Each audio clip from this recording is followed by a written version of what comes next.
experience, but I just feel like with me, the God-given ability of my instincts always kick in. Like when we fought, I felt like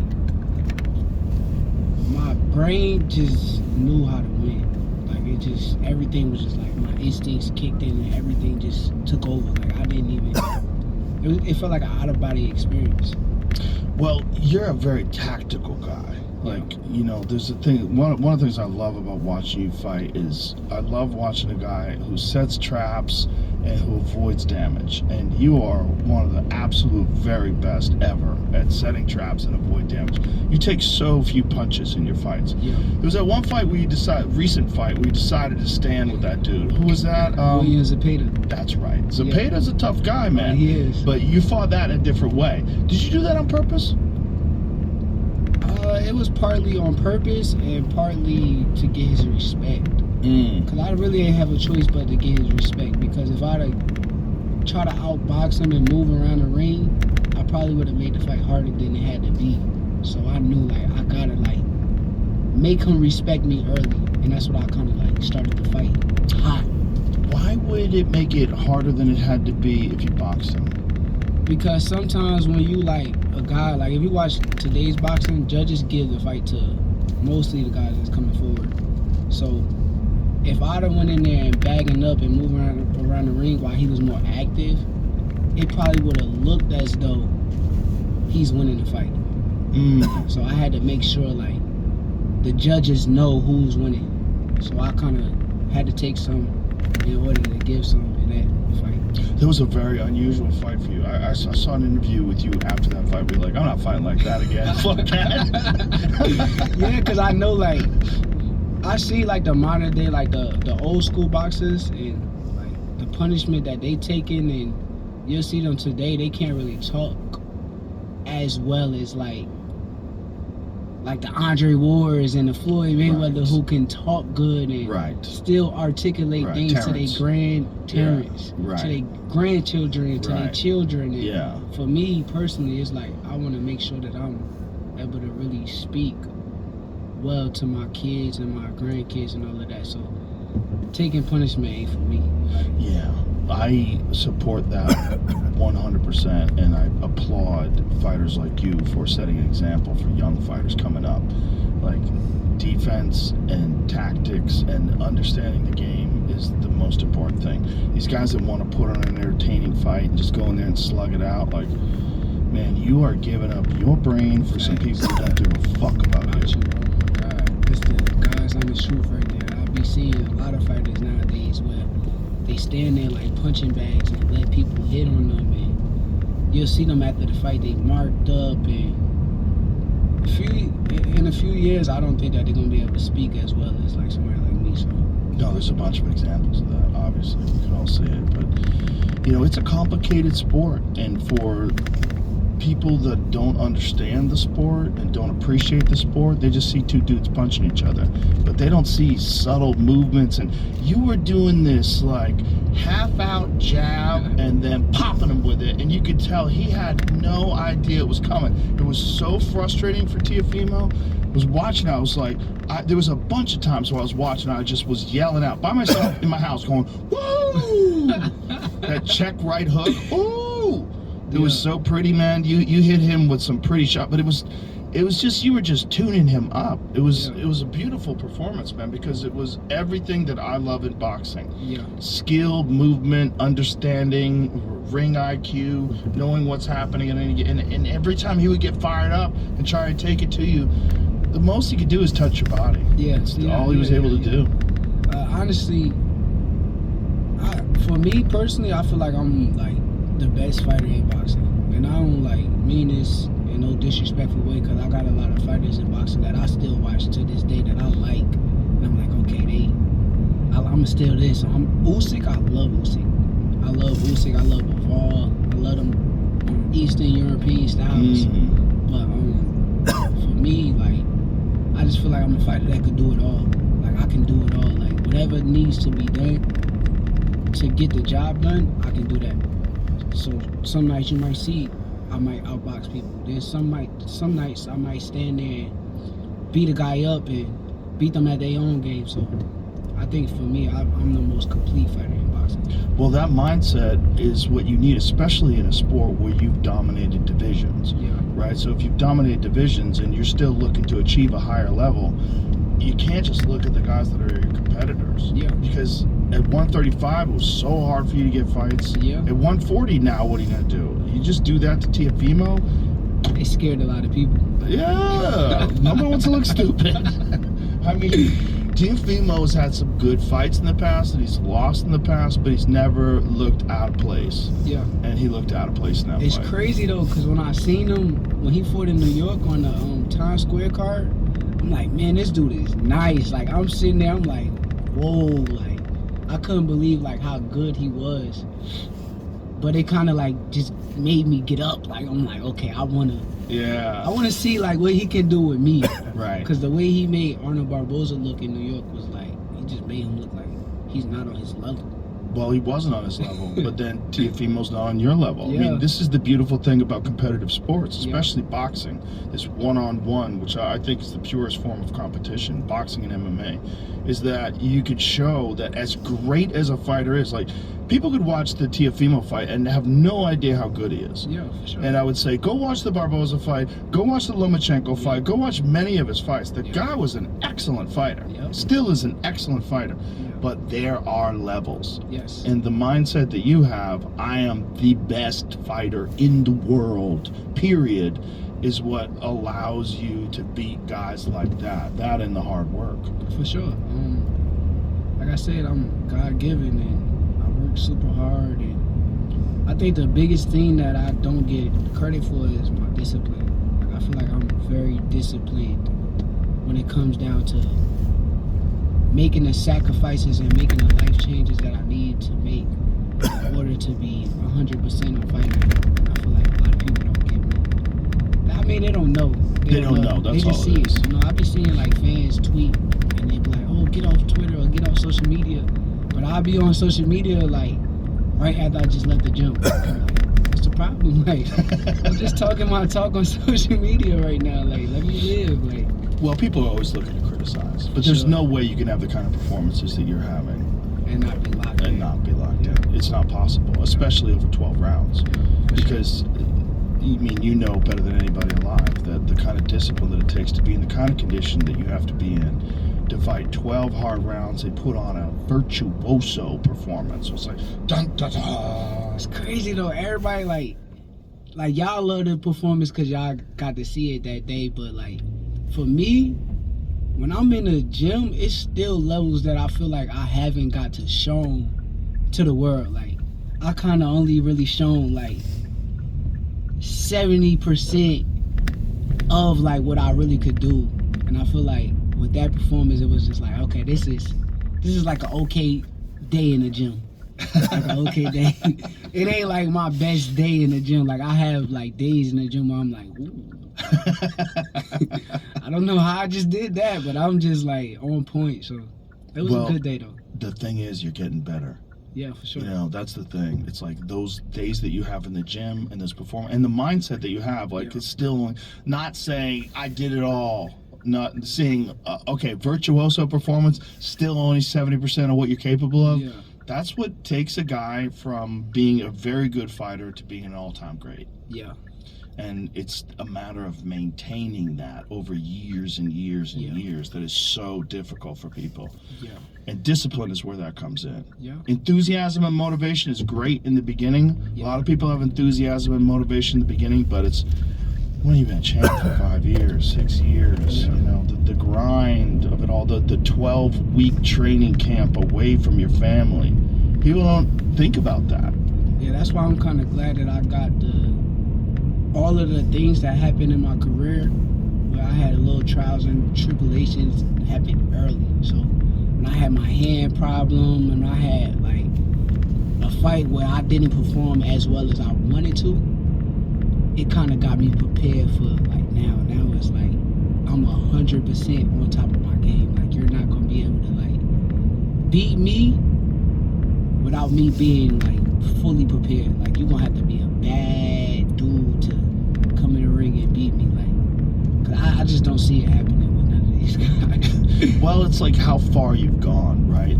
started off at 5 and been intensely focused for all these years. How old are you now? 28, which is prime. Yeah. So that's it. Like 28 to like 34 is the best year. But then again, you look at Terrence.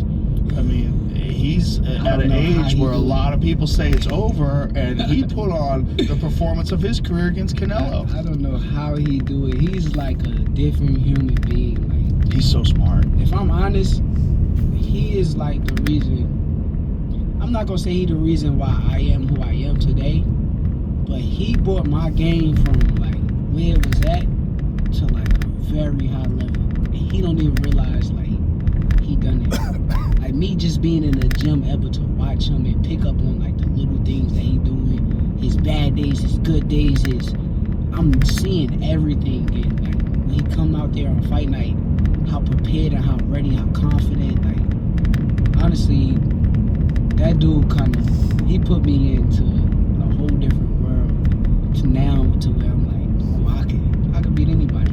I get in there with Terrence Crawford, and if I could spar with him, I could. How you gonna hurt me?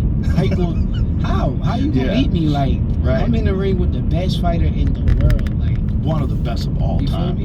Yeah, one of the best of all, and one of the most versatile of all time. Yes. Because that's a guy who switches up left, right. There's and nothing he can't do in the boxing ring. Nothing he can't do. And the way he sets people up, we were talking during the podcast I did with him.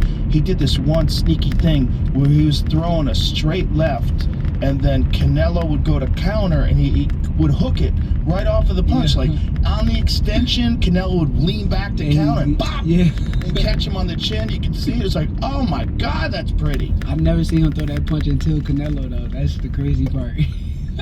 Being in the gym with another guy who's an all-time great, pound for pound best, that is so valuable.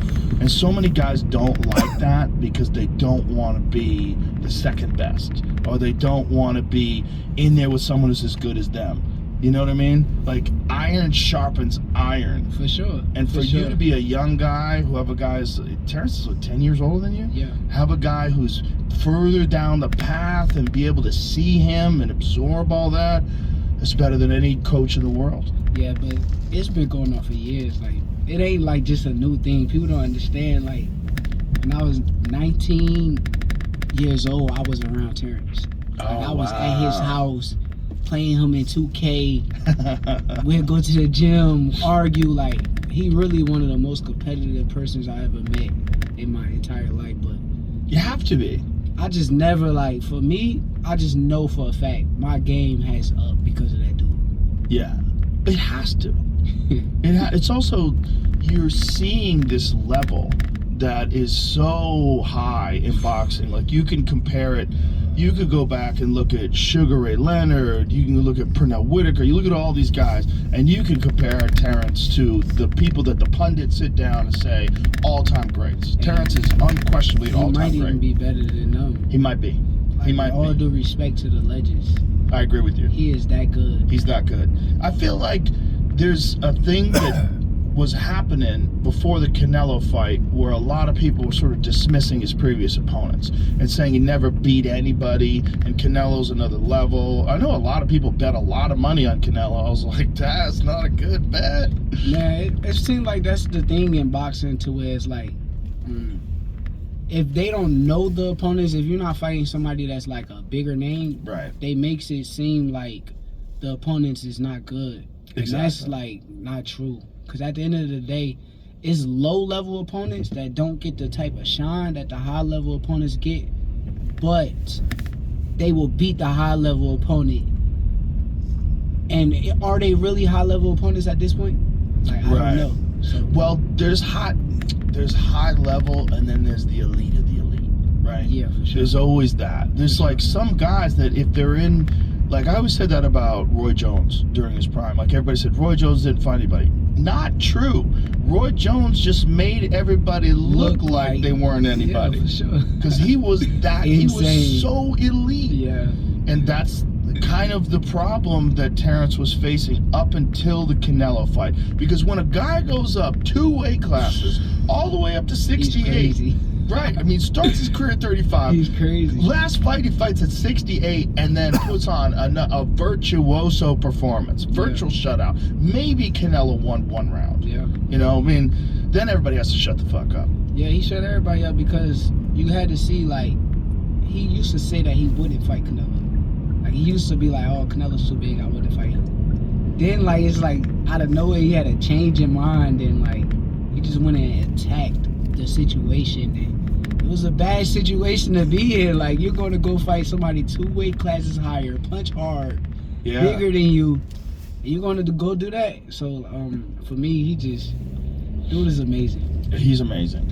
And another amazing example for young fighters. You know, incredibly disciplined, never out of shape, and has all his faculties. Don't drink. Doesn't do anything. All his faculties intact, and he's leaving the game with 100%. No undefeated record. No questions asked. Fought everybody. There's no one lining up to fight him right now. He's older, and he did it all, and he came out unscathed. Bye-bye. That's my biggest goal. It's a perfect goal. My biggest goal is to leave boxing. And when I leave boxing, be good enough, well, not good enough, great enough financially to where I don't ever have to get back in the boxing ring. Like, I don't want to be one of them fighters that's like, need boxing. Like, I hate that. Like, that's my biggest pet peeve. Like, as long as I'm having fun with boxing, I want to be doing it. But once it's not fun no more, I don't want to have to, like, oh, we got this $20 million payday, and I need it. And I don't want to feel that way. So, like Floyd. Yeah. Like the situation that Floyd's in right now. This is crazy. I was having a conversation with a friend of mine right now, and he's like, why is Floyd fighting again? I go, because he needs money. He was like, what? How? Floyd made more money than anybody ever. It's like, yeah, but he spent more money than everybody ever. Yeah, I try to stay out of that because I don't know, like, the real situation with Floyd, because I'm not really in tune on it. But the only thing with Floyd that's kind of weird to me is, like, he loved boxing so much. Like, you gotta actually be around him. Like, he wanna be in the gym. He wanna, like, so it'd be hard for me to just believe, like, okay, he's just dead broke. Like, I don't know, it's hard to believe it. Well, if he's not dead broke, he's definitely got issues. Yeah. Right? So he's got a bunch of lawsuits where he owes money. You know, Logan Paul says he owes him money. He owes money for some other things. I don't know. I'm with you. I don't know. But it's also, it's like, I like a guy like Andre Ward. I like a guy who goes out on top, and, you know, they offered Andre a ton of money to come back and fight Canelo after Canelo beat Kovalev. Yeah. And he was like, you know what? I think I serve boxing better as a commentator and a spokesperson for the sport. I made plenty of money. I'm undefeated. 2-division world champion, Olympic gold medalist. Bye-bye. That's it. All faculties intact. No worries about his brain health and everything like that. That's the way to go out. Andre Ward is another dude who helped my career. Yeah? He helped my career a lot too. He if I need something, right? Let's say I need something and I need to figure out how to do it or what to do in a situation with weight or whatever it is when it comes to boxing. If I'm calling Andre Ward, he gonna give you the best explanation. Like, out of all the guys, like, he explains things from detail. Like, he gonna detail it and make me really understand what I gotta do. Like, Andre Ward is somebody I looked up to since a kid, so he another guy. I just wasn't around him enough in the gym as I was around him. But, like, Andre Ward was my favorite fighter as an amateur. Like, I Oh, really? Yes. Well, most people don't know that Andre Ward fought most of his career with one arm. Yeah. Which is crazy. But Which is crazy. That one arm is his best arm. He's left-handed for real, so. But it's still crazy. It is. It's still crazy. Think about all the guys he beat, and he beat them with a left hand. Yeah. And then finally got shoulder surgery, and then had a right hand. It's still kind of fucked up. It's not 100%. You know the misconception about his career? I feel like when he beat Kovalev, people don't realize how good Kovalev was. Oh, he was good. Dang. Like, he was insanely, like, Fucking power, dangerous. boxing, Yeah. length. He had everything. A great jab, a great right hand. Yeah. And for Andre Ward to go beat that dude, that put the stamp on, like, his career. And got dropped. Yes. got dropped and hurt and recovered and still won. Yeah, I mean, that it's was tough. big. Yeah, Kovalev, people see Kovalev when he lost to Canelo. He was already kind of washed. He was done. Yeah, he was already washed. Not He'd the been same drinking a lot. Yeah. There was a lot of, a lot of these fighters, they get to, like we're saying, it's sustaining that will, that drive, that discipline, that focus. It's hard to do. But if you go back when he had it, man, when he was in his prime and he was a world champion, he was fucking everybody up, man. And he was scary. Yeah, he was a killer. Scary right hand. Oof. Yeah. It was a piston. I'll go back and watch him too. He another guy that I'll go back and watch. Yeah. I like the way he keep his distance. He keep his distance really good. He got that Eastern European, like them guys are really good boxers. Like when I watch them, I'm like, okay, like I love watching him. Evol's amazing. I love it. He's got such an amazing style. I mean, him, Usyk, Lomachenko's kind of a cat. That's a fight I really wish would have happened between you and him, man. Was there ever talk about that? I messed myself up. I kind of did this to myself, so I understand why a lot of fighters wouldn't fight me. A lot of fighters wouldn't fight me because I sparred. And I messed myself up. Like when I was trying to spar him at that time, I never thought it would be a day of me and him fighting. Like I didn't think that far down the line. I really was just thinking he was the best fighter in boxing, #1 pound for pound. I want to be able to go get in the ring with him and see how I can do. Like they told me they wasn't even gonna pay me for the spar, and I'm like, okay, I'm cool. I don't want to get paid. I'm just here to get in the ring with Lomachenko. But years later, the fight. How did that go? How the sparring went? I think. See, I don't diss nobody in sparring, so I can't say that. We don't have to diss him. I'll keep it real with this one. Okay. I felt like I was outboxing him, but I also knew the level he was on was like his conditioning, and that's when it made me like, okay, I gotta be in like tip-top conditioning, because the first day we sparred, we did 6 rounds. I felt like it was like, okay, I can outbox him. The next time we sparred, he made me do 12 straight. Really? Yeah. So he made me do 12 straight. For the first 8, I'm good. Like I'm good for 8. But like the last 4 rounds, I want to say, he started like picking up the pace, and he ain't get off on me, but he got the better of the last 4 rounds. And you feel like it was because of fatigue a little bit? Yeah, it was for sure because of fatigue. But it wasn't like the skills. Like skillfully, I feel like I was the better fighter. Like I feel like my range and my distance and my speed was kind of better than his. But like from a standpoint of being in shape and throwing more punches, I felt like he was kind of. He was getting ready for his fight. I was getting ready for my fight too. So. Well, that's a very valuable learning experience, right? Yeah. I mean, better to learn it then than to learn it in a fight. Yeah, but for real, it messed me up, because now it's like, if I'm Lomachenko and I know he was 126 pounds at the time, he was a kid. Now I see him all grown up, he bigger, stronger, and I seen what he was doing as a kid. I'll probably be like, why would I test the water with him? Like I wouldn't really want to see that guy.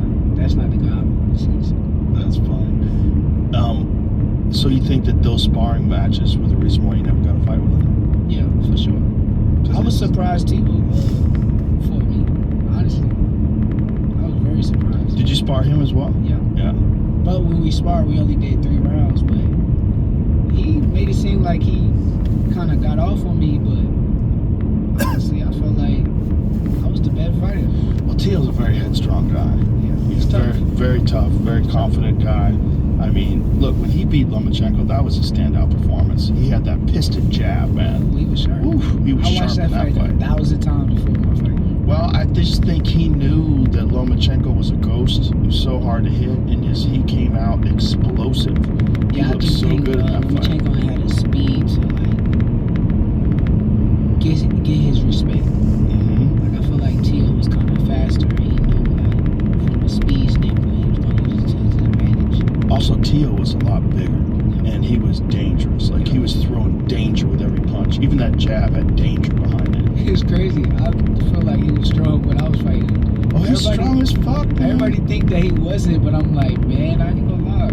it was some shots like I would catch on the glove and I'd be like, I don't know what you doing in your training, bro. Don't kind of solid. Well, look at the size of that motherfucker. I mean, he's jacked. Yeah. He looks great. He's ripped. Yeah, he's just, but you know, he's not done. You know, a fight like that with you is a wake-up call for a guy like him too. It's like, man, I gotta It's tighten some 50-50 shit. though. It's 50-50 because sometimes they can play with your mental. So some guys don't be the same after getting embarrassed in front of the girl like that. Well, he's come back before, like the Kambosos fight. Kambosos dropped him early, and that was a crazy upset. Yeah, but it was different because in this instinct he got really embarrassed. With Kambosos, it was like it was a 50-50. He felt like he won the fight. He left feeling that way. But getting dropped by Kambosos, nobody saw that coming. Nah, I didn't see that coming either. I ain't gonna lie. For sure. I think it was like second round too, right? It was the first round, but Tio Was it? was fighting dumb. I never seen Tio even fight like that either. He went in there like just trying to knock him out from the first round. I think after the Lomachenko fight, he felt like this dude is not on my level. I'm the best fighter in the world. You know, that can fuck with your head too. Yeah. Overconfidence can fuck with your head. Yeah, You know? I be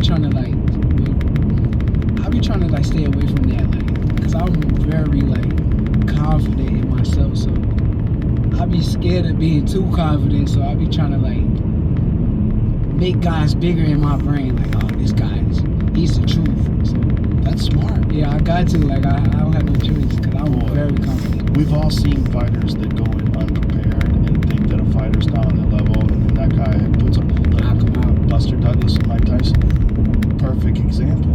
42-1 underdog. And it was a perfect storm because Buster's mom had just died. And Buster was always one of those guys that was known to be super talented in the gym. Super talented, but not dedicated, just not driven, just didn't make the most of his talent. But for that one fight, he was like, I'm fighting Mike Tyson, I'm not scared of him, my mom is dead, I'm putting in the fucking work. And he came out throwing that jab, and with the hook off the jab, pop, whap, pop, whap. And it was a totally different Buster Douglas, like the best Buster Douglas we've ever seen, ever. That final combination when he knocked Mike Tyson out, dude, I didn't even watch that fight live. A friend of mine told me about it, and I was like, are you fucking serious? He told me at the gas station. He's like, Buster Douglas knocked out Mike Tyson. I was like, what the fuck are you talking about? And then I went home and watched it, and even while I knew that Buster Douglas had won, I expected Mike Tyson to get up and kill him. I was like, I can't believe this is happening. Yeah, for sure. That's how much of an upset that was. Yeah, that was definitely one of the biggest upsets, I think.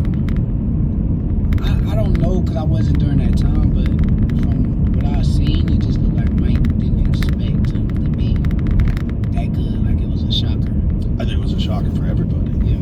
Well, that's boxing. That's what can happen in the sport. I've seen that happen plenty of times. And honestly, it be some guys that I see in the gym that I'm like, bro, if you do that stuff on fight night, bro, you probably be champion of the world. Like, it's a lot of gym fighters who really got talent, but yeah. when the bright lights come on, a lot of fighters be kind of different. And what do you think that is? I think it's pressure. I think it's nerves. I think it's like, it's a lot. It's a lot. Because I know I felt it. Like, I felt it for my fight with Tio. I felt pressure. I felt all of that kind of stuff, but I'm too tough. Like, I know my mental ain't going. It's me or that person at the end of the day. My life or your life, and I'm gonna choose my life when it come down to it. So I was good, but I know it's a lot of fighters that I see in the gym, and I'm like, man, I don't understand how you don't perform like this under the lights. There's always guys like that.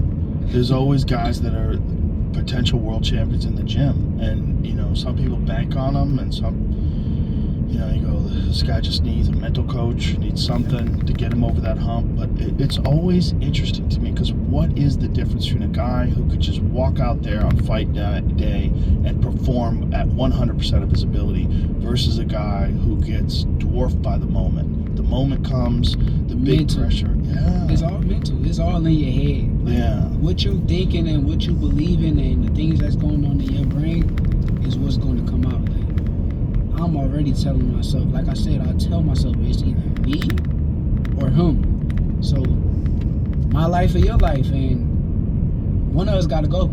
Yeah. One of us gotta go. But what do you think is going on I mean, everybody experiences pressure, everybody experiences nerves. But what is it about fighters that are so talented that overcome them versus fighters oftentimes they're maybe not even as talented, but they rise to the occasion when those lights are on? When those lights are on, there are fighters that fight better. Like sometimes they look shit in the gym, and then when those bright lights are on, I had moments like that. I done had moments where I'm like, man, I felt bad in the gym. I don't know what. I had this camp. This was a horrible camp, and then the fight night coming, I'm like, oh boy. Well, you know, that's what they said about Ali when he fought George Foreman. Yeah. They said he looked terrible in the gym, and everybody was nervous about him, but he had a strategy. I think with like some fighters, it's fear. Like I think it's fear of like losing or fear of the negative happening. And I think with some fighters, they allow fear to control them. Yeah. As in some other fighters who, if I get fearful, I'm going to attack my fears. Like I'm not scared to even go and give it a try. Whatever happen is going to happen at the end of the day. It's already so. Is this something that you built up over time? Was it something someone imparted on you when you were young and you embraced it? Like, how did you learn to have that champion mindset? I think it's wild to say, but I think it's really my little brothers and my little sisters, but really my little brothers. I used to go to amateur tournaments, and if I lose and I gotta come home to my little brothers, oh, they on me. They on me. And it's like you gotta come home and they remember the name of the opponent that beat you, and they would throw it in your face. Oh, don't make me go get Joseph Adorno. That's a real guy that beat me back in the day. Shout out to Joseph Adorno. But I used to have to hear that in the house, and now I still be with them. So it's like I know I gotta go home to my little brothers and see them after these fights. And I had that in the back of my head. I'm not coming home to them. That's crazy. Without the win, like they gotta know. Like, did you tell your little brothers that they do that for you? Nah, I don't even think I ever said it to them. It just was so natural because I used to always get in fights with them, and they used to always bring up an opponent that beat me, and I'm like, now if I beat everybody, they can't say it no more. That's hilarious. That's hilarious. Well, because different fighters develop, different ways of rising to the occasion, different ways of maintaining a championship's mindset. And some of them, they learn it from their coach. Cus D'Amato famously trained Tyson and even hypnotized him and told him that you don't exist, only the task exists.